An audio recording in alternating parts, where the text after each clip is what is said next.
Хрватска, Словенија, Босна и Херцеговина. Една по една се редат земјите од регионот кои се загубија во низата мерки кои наместо решение донесоа уште поголем хаос со горивата. За разлика од кај нив, во Македонија состојбата е поинаква.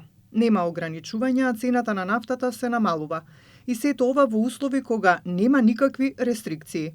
Премиерот Мицкоски уверува дека состојбата е стабилна и покрај предизвиците. И нафтоводот е во целосна функција, односно цевката е полна, која што представува дополнителна сигурност, складовите се полни согласно закон, државните резерви се околу 60 на дена, така што во овој момент апсолутно нема никаква потреба од таква мерка.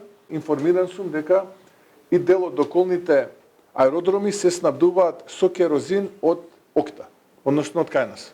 Се разбира, предизвици има и ќе има, и тие предизвици ние ќе ги решаваме, но на кое што е најважно и ни е приоритет, а тоа е дека како држава имаме најниска цена за горивата за нашите граѓани и најниска цена за горивата за бизнисот.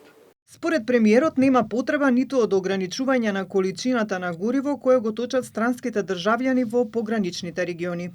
Имаме апсолутно доволно количини за потребите на граѓаните. Зголемен е конзумот во одредени погранични области со Албанија, на север со Косово и Србија и на југ со Грција. Отприлика зголемен е вкупниот конзум за 10%, бидејќи голем дел од граѓаните од овие земји доаѓаат кај нас и точат гориво на бензинските пумпи кај нас, поради тоа што цената на горивата кај нас е во некои случаи до половина евроценти по литар поевтина од таа кај нив.